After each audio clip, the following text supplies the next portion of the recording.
Good evening and welcome to The Square. Tonight's edition is the fourth Burning Issues edition, and amongst a couple of things we're going to discuss tonight, a big lineup of topics. We're going to touch on the Rwanda-Uganda MOU signing. We're also going to talk about expectations from the new mayor of the Kigali city, as well as a postponement of Imihigo signing 2019-2020, amongst other things. My name is Dinam Pisi. I am the host of The Square. I am joined by my lovely resident panelists. I'll start with you, Charles. Welcome to the show. Thank you, Diana. How are you? Good. Always a pleasure to have you. Same here. And Brandon Namata, resident panelist. Welcome to the show. So this Burning Issues edition is usually done by the Square resident panelists. We don't have guests because the purpose of it is to talk about hot topics, as many as possible that we can squeeze into the program. But tonight, before we kick off, we'll start with our recap, midweek recap, a few highlights that the panelists want to share for the week thus far. Brenna, I'll start with you. I know you have something, before we started the show, you mentioned is really, has really got you quite worried. Yes, and it's been happening for a while. So this week, around 7:30 a.m., I was getting to the office, and then I just... on a weekday? Yeah. I mean, today is Wednesday, so yes, it was yesterday. It's Tuesday. And early morning, I meet these very young women, too, very drunk early in the morning. And, I mean, I was just trying to find out where's the bar, but there's no bar. But what is actually happening is that young people can access alcohol from supermarkets. So they buy the alcohol from supermarkets, sit somewhere and drink till, you know, comes home. Yeah, and I think it's a big problem, really. How do you think, what solutions do you think we can? I think we need whoever is in charge of enforcement to ensure that young people do not access alcohol. Very easily. Yeah, very easily. I think it's much easier now. Young people can easily walk into a supermarket and no one will bother asking their ID, and they'll just, you know, buy, is it a carton or crate, or and go away and get, you know. So I think it's a big problem. You see this happening quite often, and I think the Ministry of Youth and the police could do something for us, you know. It's really bad seeing young people wasted early morning, and most of them are really underage. Yeah, I think it's terrible. I think it's a genuine concern. There are two things about it. One is the overall concern around juvenile delinquency, and we've had a show here about drug abuse, alcohol abuse, and you know, if you look at the number of youth that get wasted and drop along the line and become concerning social misfits, our friends or relatives, it's a genuine concern. That's one. Second is really around regulation and giving credit where it's due. Between the city of Kigali and the national police, they've done quite a lot in as far as prohibiting underage children from going to bars and night spots. By regulation, there has to be a sign up there that says if you're under this age, you're not allowed to access this facility. Or to the extent of even arresting, apprehending owners of establishments bars especially, and clubs that allow, you know, that sell alcohol to underage children. But I think a lot more needs to be done. You know, you just gave an example of a supermarket. If I'm pushing a trolley in a supermarket and I throw in milk, bread, a bottle of whiskey, and yogurt, there is no way the teller is going to say, no, you're 16 years old, you'll only pay for the bread and milk and you'll not pay for the whiskey. They'll look at the bottom line, the money. Yes. In other places where they sell alcohol is totally gazetted off from where they sell all the other products. And to go into that kind of chamber, you need to be above 18. Yeah, that's true. It is only in Rwanda that I know where parents can send their children to go and buy alcohol for the guests who are at home. Yeah. So I think a bit more of regulation needs to be done in that regard. You know, you have. No, this might not be the best examples to give, but it looks cool to drink.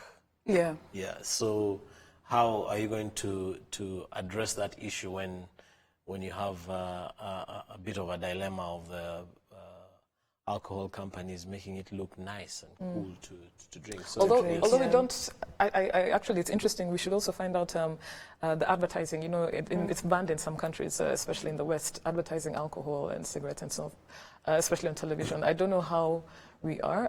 I don't see many ads on TV Rwanda regarding alcohol, actually. No, but the bigger companies will adhere to very global standards. For example, you will never see Johnny Walker fully branded truck going to pick a child from a kindergarten.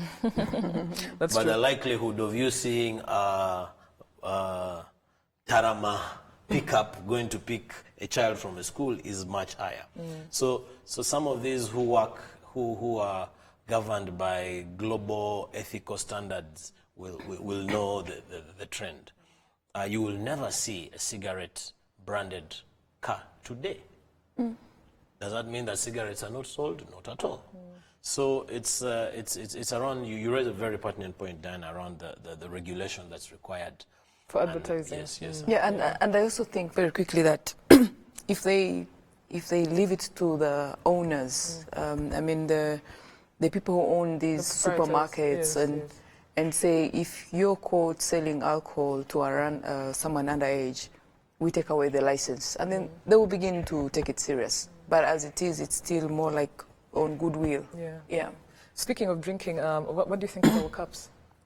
Our new cups on the shelf, in the spirit of green economy. So we are now using recyclable cups from Bourbon Coffee. What do you think of them, Charles? Oh, I didn't know that was the reason. I just thought that there was a water crisis. No. So let's kick off. So the Rwanda MOU, we know that on August 20th, the presidents of Uganda and Rwanda signed an MOU to improve relations between both countries. However, in a media statement from the State Minister of Foreign Affairs and International Cooperation, he said in a statement to the media that the travel advisory that was given to Rwandan citizens by government will only be lifted as long as Uganda releases illegally detained Rwandans. So to kick off this conversation, and we won't spend time on it so much because there's a couple of things that we want to discuss, I want to hear from you regarding your expectations on the agreement. We've seen a lot of tweets, a lot of articles on this in terms of its implementation. Are you optimistic?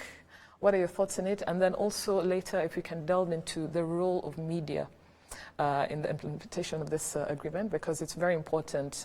They play a very integral role between both countries. And Brenna, I'll start with you as a seasoned journalist. Yes.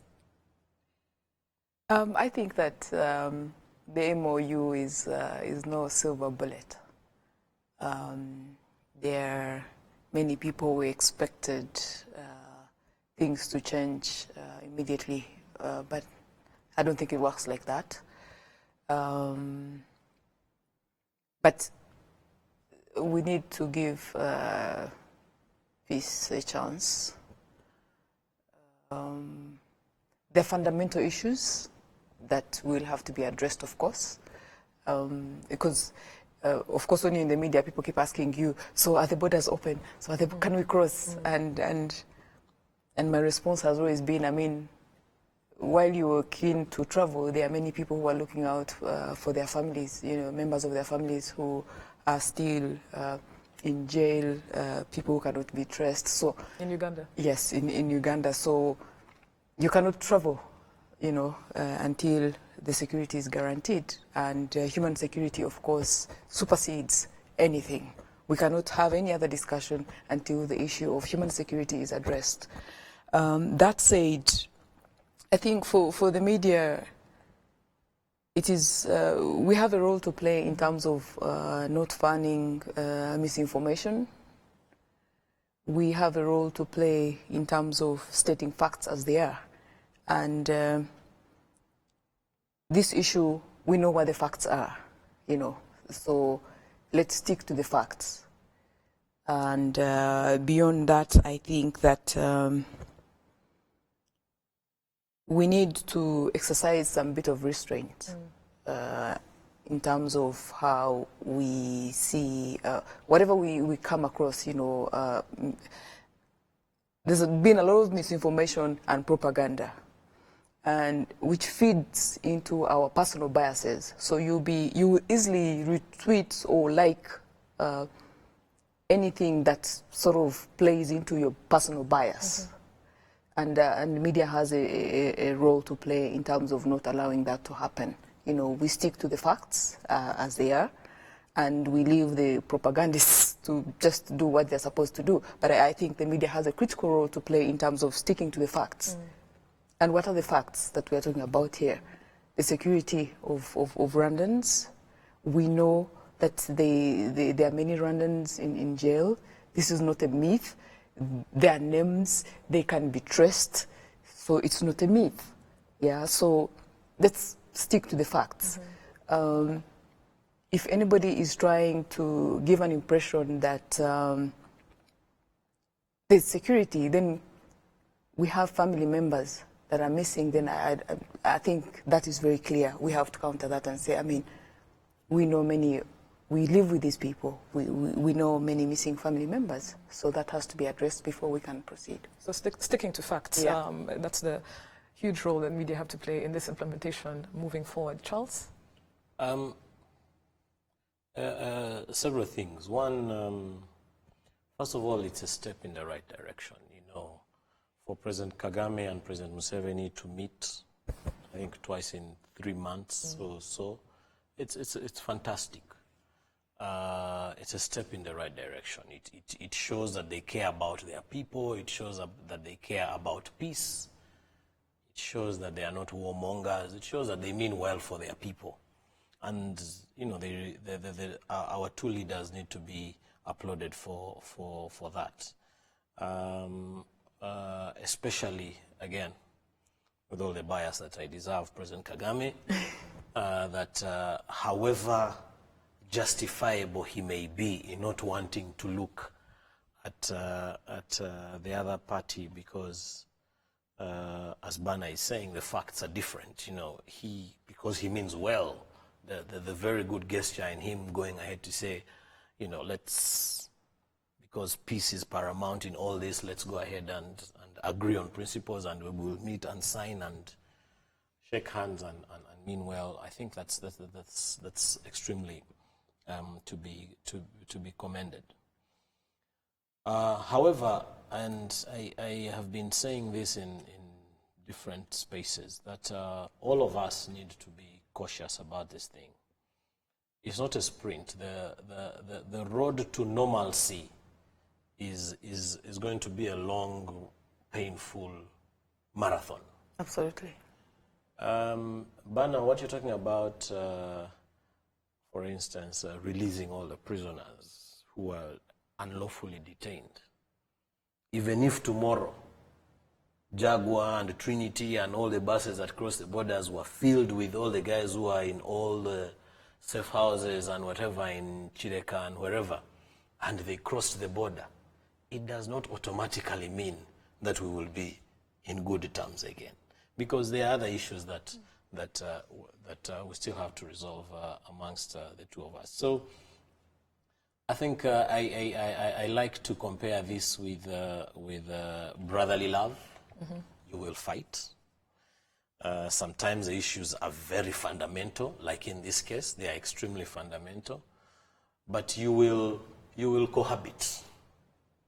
And I like, even though it sounds very, very simplistic, in conclusion on this matter is that let's all appreciate that we have to cohabit, and we have to find, whilst finding a way of making sure that we do not harm one another. The issues, you know, every trader wants to know that their goods are going to leave one destination of, for argument's sake, Jikongo, with your rice. It is destined for Singapore by road, and it's not going to end up in somebody's backyard between Masaka and Mbarara. Yes, you know, the business is going to be as smooth as it can be. We want to know that, you know, and some of these things may not be sorted overnight, but the goodwill gesture, and I'm sure the details of the MOU do not, in the run-up to preparing that MOU, they must have enumerated quite a number of issues that we may not be privy to, but movement of goods and people is what will be glaring in our faces, and that's one thing that that needs to be sorted. Yes. Yes, I wouldn't call it a brotherly kind of reconciliation. I would look at it maybe if you're married and you have trust issues. If something has happened and you know the trust has been abused, you cannot build trust overnight. You know, it is a process you have to continuously, you know, work on to fully regain the trust. So I think the MOU simply means that the two parties are willing to, you know, have that kind of candid talk about the issues, but then the whole process of reconciling and the trust, of course, has to be earned, you know. It just doesn't happen by, you know, yeah. But I really liked on your point where you straight to the point. One key issue of this MOU is goodwill, at least from the side of Uganda, in ensuring safety of Rwandans. That I think would be one tangible aspect, because there's no point, you know, borders can be open and what have you, but if there's a risk that you cross the border and this sort of illegal detentions are ongoing, yeah, it keeps it null and void. So I think that's one major aspect that, at least from my point of view, my expectations from this MOU is that if that is a first tangible step taken on the part of Uganda, and yeah, it will speak for itself. Okay, I agree with you, Bana. I entirely agree with you. All I want to really, at the risk of repeating myself, it is extremely important that we remain optimistic, and we should remain optimistic, because we all mean, I mean, our leaders mean well. At least we believe they mean well, especially our leader, President Kagame. That said, however, it's a two-way traffic. The goodwill has to be reciprocated.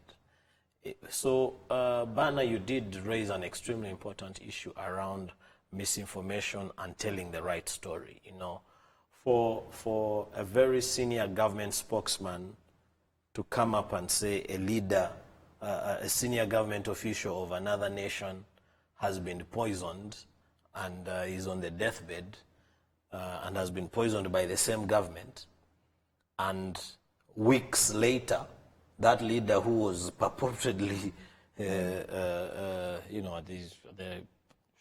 he was really short of calling him dead, is on social media and announcing his presence. You know, swallow humble pie. Yeah. Yeah, you know, so it's things like that that will make a big difference. So I would not say that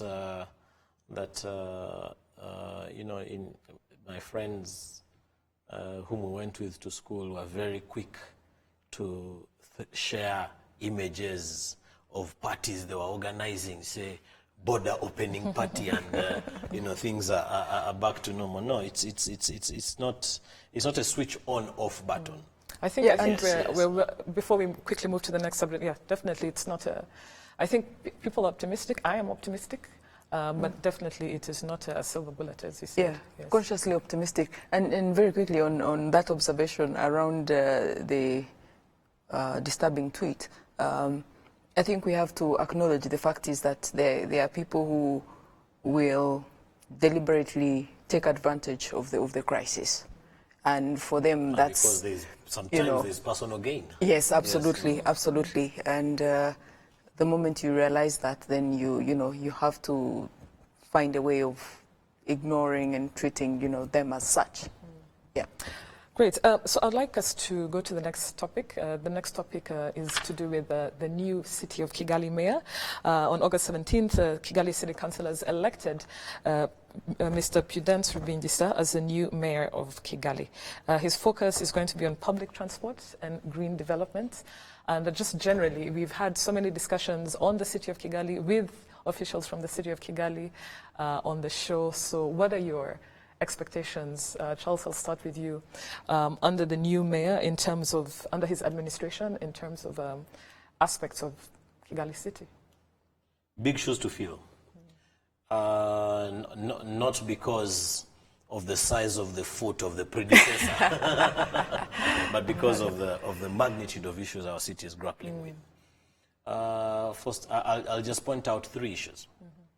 First of all, I'm sure construction is one of them.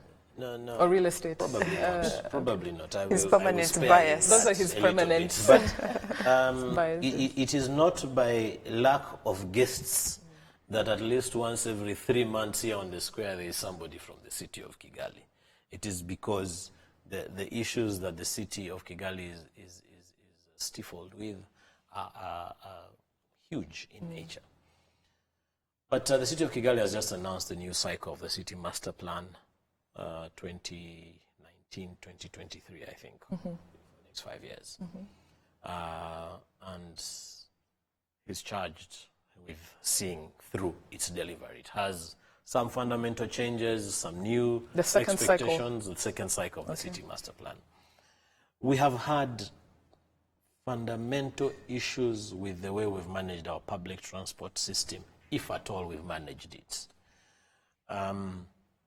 Unreliable rumors say that one of the reasons the former mayor was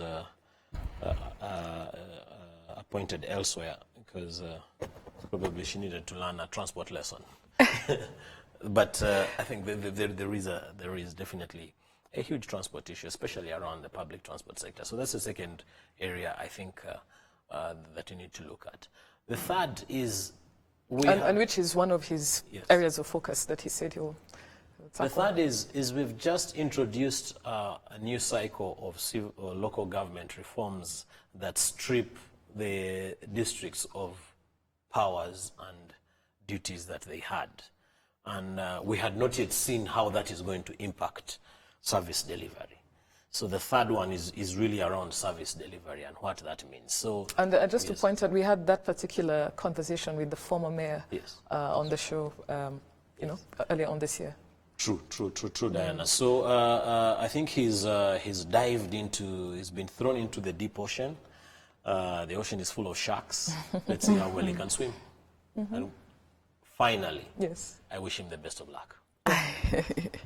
Very, very generous of you, Charles. Brenna? Expropriation around the city. Kigali has been expanding. There's so much going on. And so far, what we're seeing is there's a trend. Increasing disputes around land transactions. You have investors who come in, then you have these residents, sometimes in slum areas, and then a deal is closed at Kigali City, and these people come and they're told, you have to leave and move somewhere. Yet we have the law, so sometimes the law is not followed, the expropriation law, and this leads to, lots of disputes. He's very aware of the Banyahe slum. Yes. That issue is still outstanding. So if the mayor could help address that, water and sanitation for Kigali City. As we expand, I think it's becoming very critical. Water and sanitation has to be a priority. And in sanitation, I'd like to also point out waste management. Yes, that is a huge issue the city faces. Yeah, waste management, we are talking about a green city. You cannot talk about a green and clean city without proper waste management. Recycling. Circular economy. Yes, the circular economy. Conversation we had on the square. It would be good if we can have him prioritize and actually walk the talk around the green economy, recycling. As we speak, around Kigali City, we cannot sort waste from homes. Let's begin by the small things. The same way we have Umuganda, and people go, we can have a way that within our neighborhoods, the people who collect, it's sorted, the waste. That can be done. Lastly, job creation for young people around the city. Urbanization, we have so many young people who are coming from all parts of the country.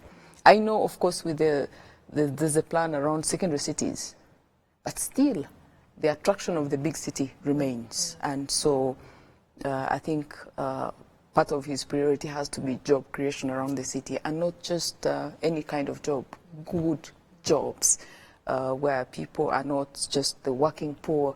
Dignified employment. Dignified employment. Kigali has to be able to have at least a minimum wage, to allow people who live in the city to cope with the conditions. So there's a lot of, if I was listening to the mayor and watching the show right now, amongst Kigali constituents, it's a huge ask. Yes. A lot of things on the expectations. Yes, Charles? Yes, I wanted to say two things. One, just build one article in my mind around job creation, but also decent job creation, wealth creation. I'll just pick out one area that I think the mayor should look into, that amongst others that will, even though however small it will be, make a big difference. And that's around outdoor advertising. Yes. Yes. So I'm glad you brought this up, especially as someone in the media, running a media company. Yeah. Yes, outdoor advertising is something that really needs to be addressed. Yes. So for a long time, there was some order. The advertisers had their association. There was a way in which they were doing their things. It may not have been the best, but there was a way. Then after a while, there was no way. Then when the way came back, they said all outdoor advertising should be run by foreign companies, the major foreign companies, especially in Kigali City. Then you ask yourself, okay, fine. Wealth creation, these people, how much taxes are they paying in Rwanda? Expatriating all their profits? What they are doing, is it so special and so sophisticated but very quickly, that Rwandan companies cannot do it? But what do you mean about foreign companies? This is, I mean, in terms of outdoor advertising, digital advertising, there's some that are owned by Rwandan firms. So there is...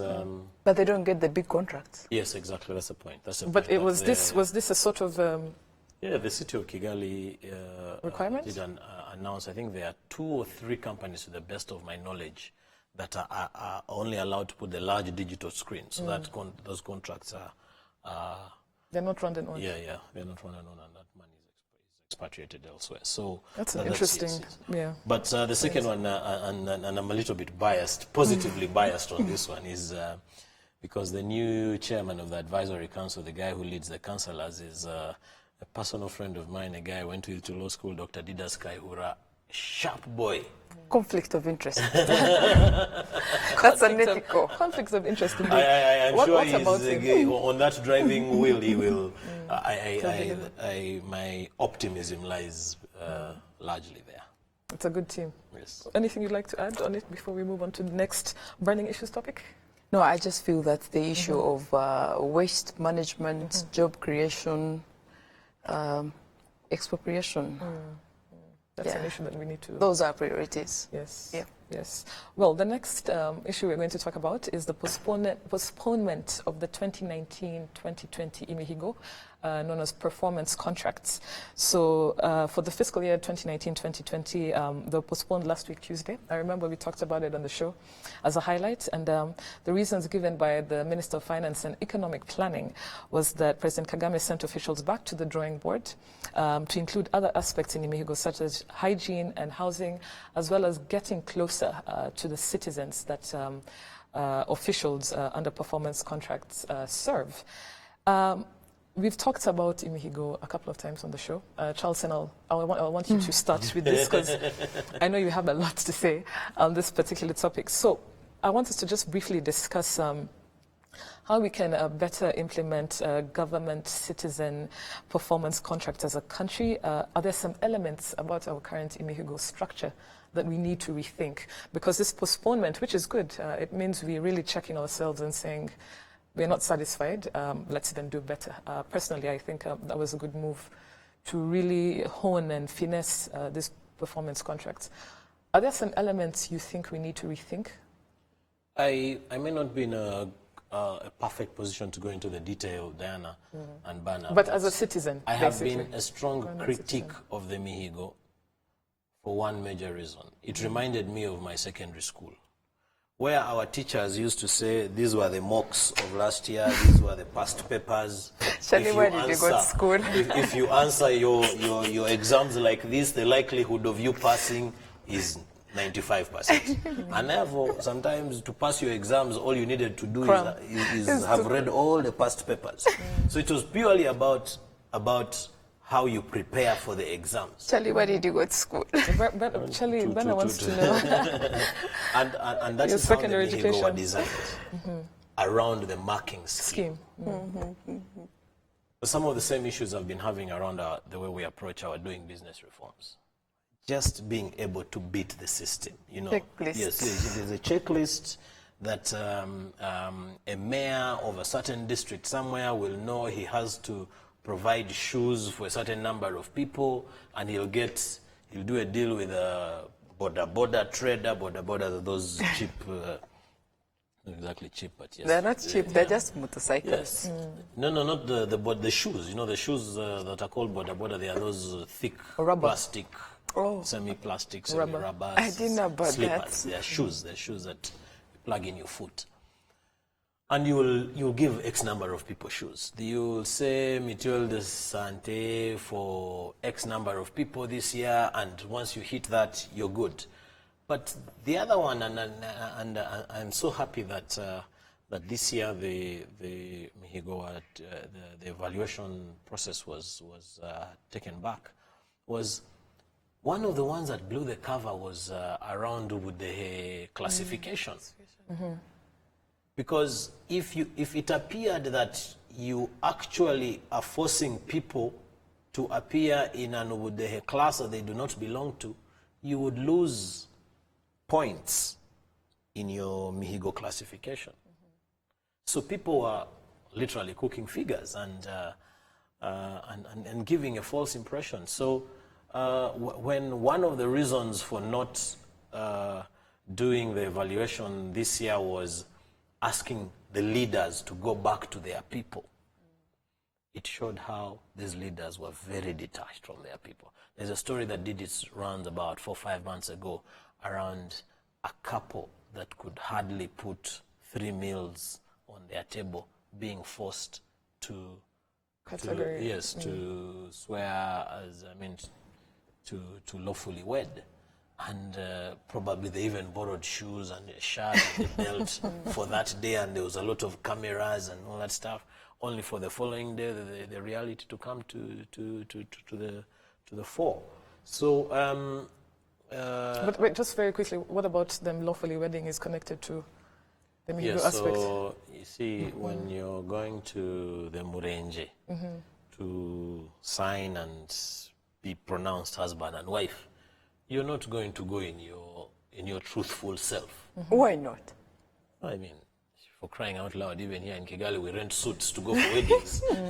So imagine in the village. So there is no executive secretary anywhere who would like any media house to portray that the people who have come to their office cannot even afford a pair of shoes, and they are they are holding a flag and writing and signing that we are now husband and wife. So there's a show. There's a show on your wedding day.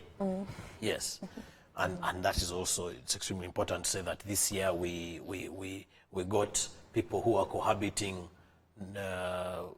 who have been cohabiting, maybe 60% of them got onto the list of lawfully wedded people. So we had a lot of... Is there an issue with cohabiting? I'm sorry, I just didn't get to this point. Okay. And I think it's what it takes. So the advantages that... No, the requirements, because of the image. The image of actually, the point is, Diana, that amongst the areas of classification and award getting, whatever that award scoring areas, was getting people a certain number of people out of living as, because cohabiting is not legal, living out of cohabitation and getting legally married, it is an achievement. At, you know, okay. At that That's level. what I wanted you to elaborate, yes, also for the sake of our viewers. So yes, I was particularly impressed. I hope we continue doing that in the same direction. I have no problem with a marking scheme, as long as it's not prone to manipulation, and which is what these guys have been doing to keep in power. The other thing that I've always kept having a problem with is that you see, if you're going to talk about malnutrition, if feeding well will produce results in 5 years, but I, as a mayor, am being gauged on performance of my last 12 months, it is very unfair for me. So the investments should also be able to count to a large extent. The weightage points should be fairly significant, that they see, you know, I'm long-term thinking in nature as a leader of my district. So I think those are some of the things that they need to look into. Yeah. That's a very interesting point. So in terms of the Mihigo, instead of, you know, on an annual basis, checking and marking yourself on that, these mayors or these officials should also, in terms of the implementation, include an element of, you know, longevity. Yes. That surpasses the review of the Mihigo when the D-Day comes through. Yes, Prana? I think that it's high time that we had anonymous reviewers for Imihigo, because anonymous reviewers. Yes, yes. Like the Square, for example. No, not really. But we could borrow ideas from the academic world.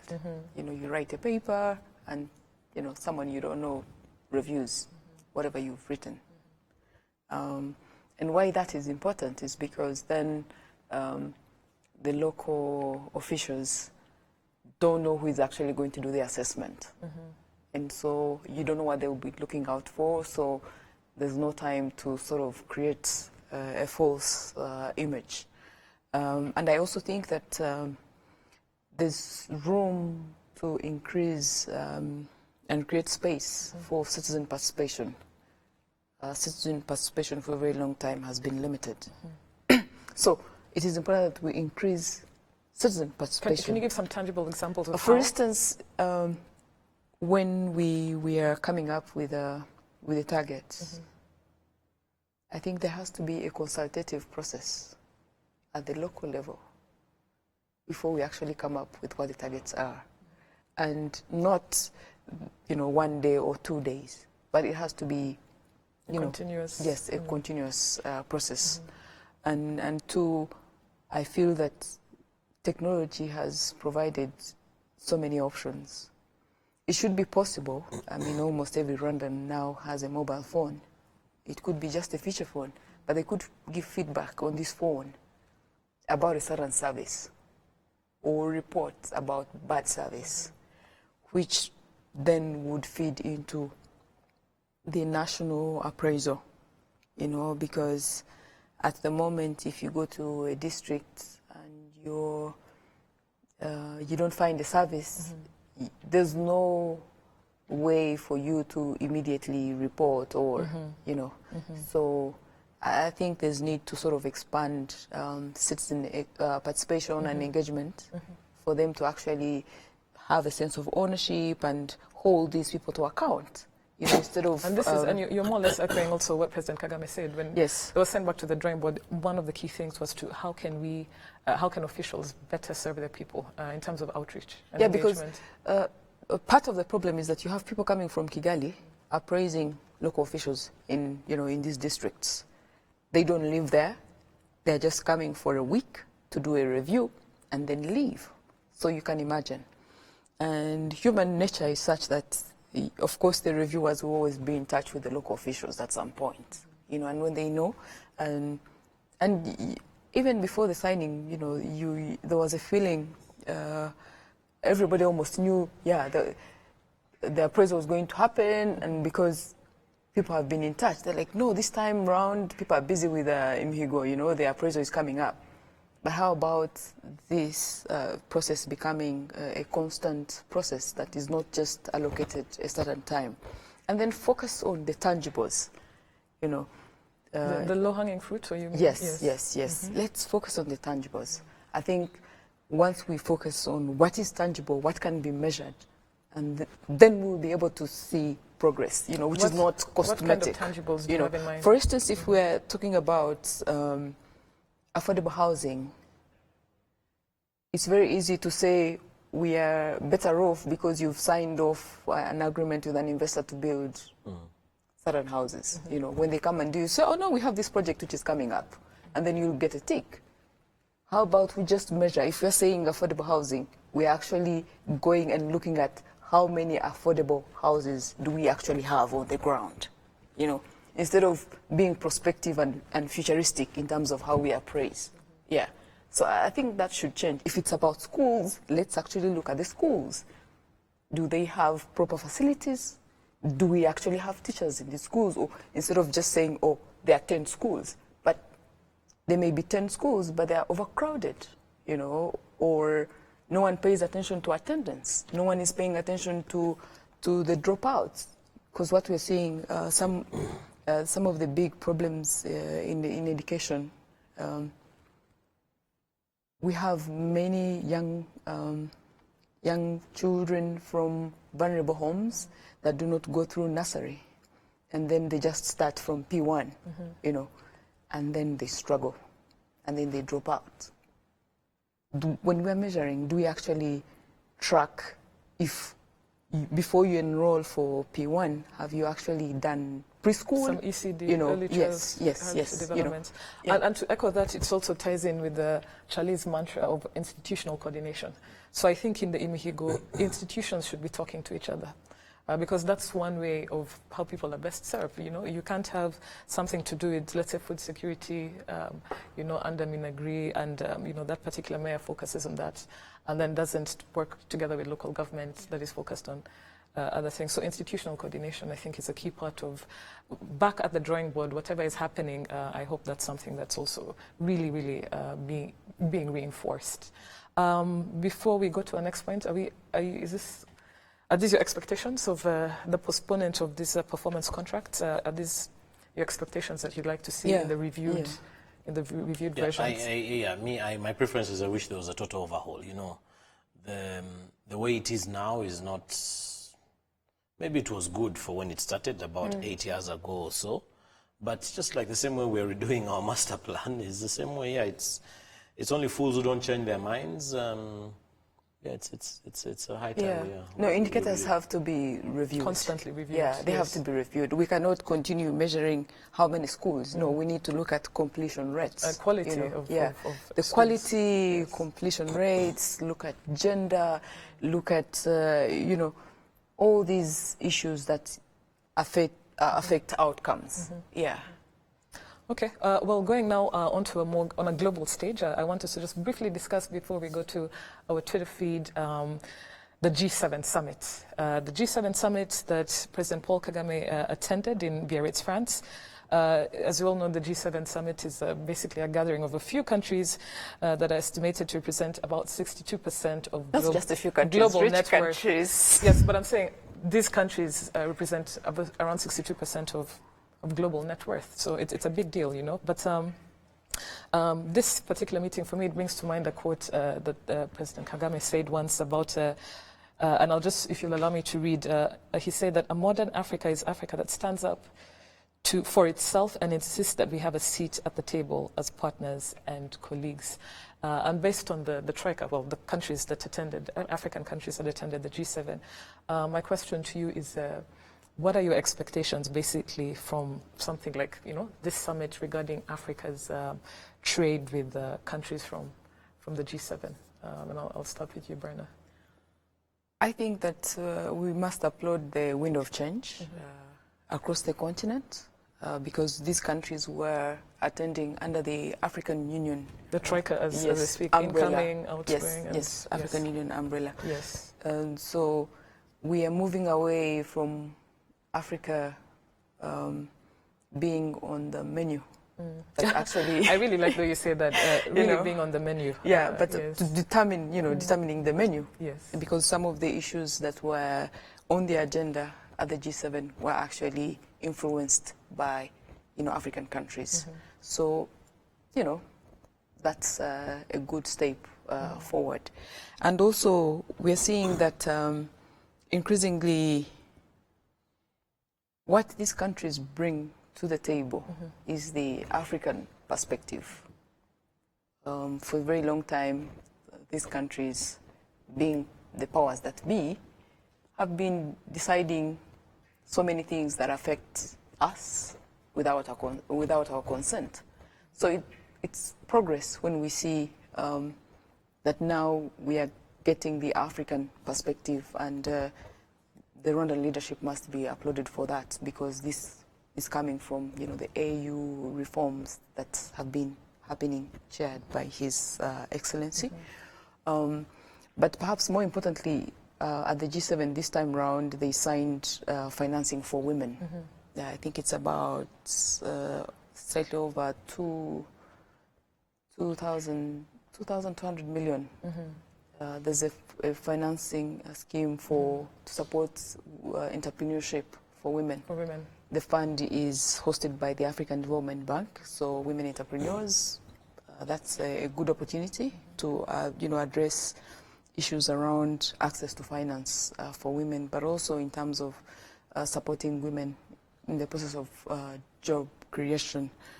The other expectation would be, of course, I don't know this, I haven't been, I wasn't in the rooms, but I hope it helps and it gives exposure to African countries to attract investment.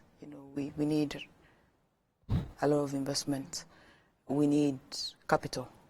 And sometimes the international or policy conditions, make it very difficult for our countries to access international markets to, attract investment. So a forum like, G7 gives you that opportunity to meet investors and be able to present your case.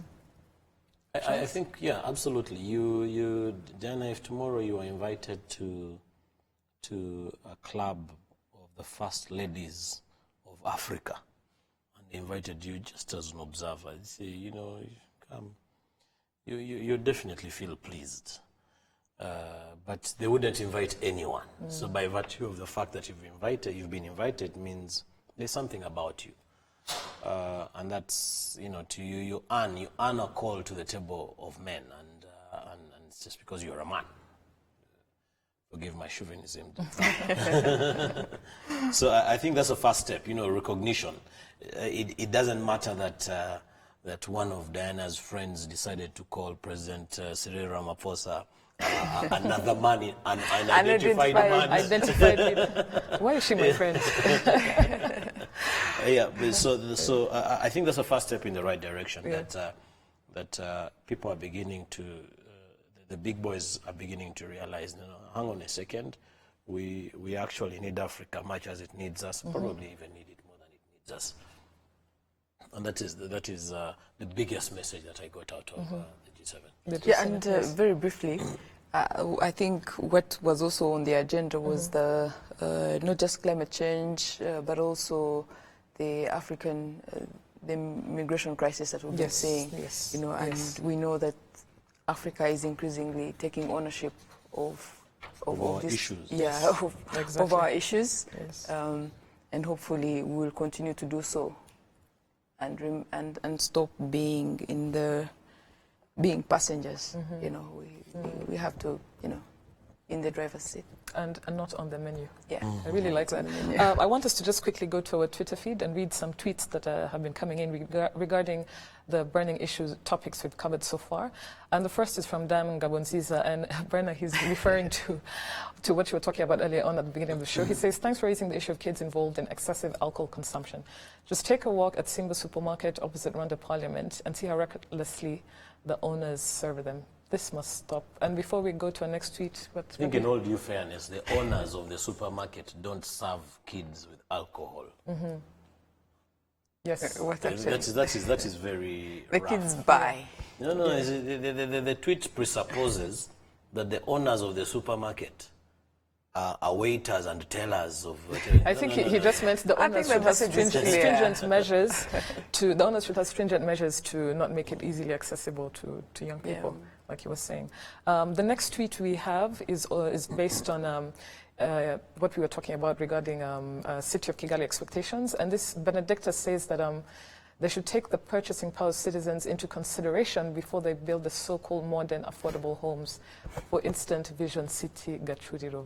You people should look on how the advertisement has been changing for those houses. Charles, what do you have to say to Benedictus? I think Benedictus needs to know that from the onset, those were not supposed to be affordable homes.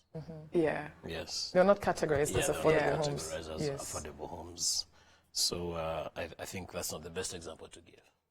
I think that let's look at the bigger picture. I think it's a legitimate concern, especially around how the Social Security Fund deploys its resources. The Social Security Fund has the privilege of having long-term capital, which not so many, not even our banks have. So if the Social Security Fund is making investments, we expect that they will be more responsive to the needs of we who are contributing to the pension fund. And in this case, we know that affordable housing remains a big issue. So hopefully, going forward, there's new management at the RSSB. We hope that they will prioritize responding to the needs of the people who contribute to the fund. Yeah. Do you agree? The majority, actually. Do you agree affordable housing is an issue? He wouldn't. No, of course I agree. It's a very huge issue. Yes, it is. Whether it should be the primary mandate of RSSB is what I don't agree. Yeah, because RSSB is stretched very thin in terms of how it deploys its capital, and I don't think so. No, it's a fact. When we want to expropriate people in the special economic zone, we will run to RSSB. When we want to buy planes to wind and run there as a fleet, we will run to RSSB. When we're trying to do the convention center, we will run to RSSB, and so many other examples. So that said, because they find themselves investing in so many ventures that may not necessarily bring short-term returns. Short-term, yes. So it is therefore only prudent that they are a bit more careful in the other long-term investments that they do. Which does not mean that they should not go into affordable housing, but it should not be their primary mandate. I feel like just going into a conversation. Could I clarify? No, just to clarify. This was not on the table for tonight. Yes, just to clarify a few things. One, I feel that it is good that the Social Security Fund prioritizes how it spends its money. And it's better for everyone if the Social Security Fund focuses on the highest return on investment. And that was the argument, I think, when they put up the high end. What we are seeing with the current dilemma they have with selling off the houses, we are not necessarily getting the highest return on investment. The second point I want to make is, if you look at the deposits they have in commercial banks could get money elsewhere. Elsewhere. Bernard, they should be able to go elsewhere. I'll have to stop you there. I'll have to stop you there because RSSB was not on tonight's burning issues edition. But it is a burning issue. It is a burning issue. I think we should definitely include invite. Definitely include RSSB Director General to attend the show. We've come to the end of the show. Charles Brenner, always a pleasure having you discussing these hot topics. To our viewers, thank you for watching. I'd like to also thank our partners, Uzi Collections and Bourbon Coffee. And please keep the conversation going on our Twitter page using the hashtag #TheSquareRW that you can see on your TV screens. Thank you for watching. Have a good night and see you again next week.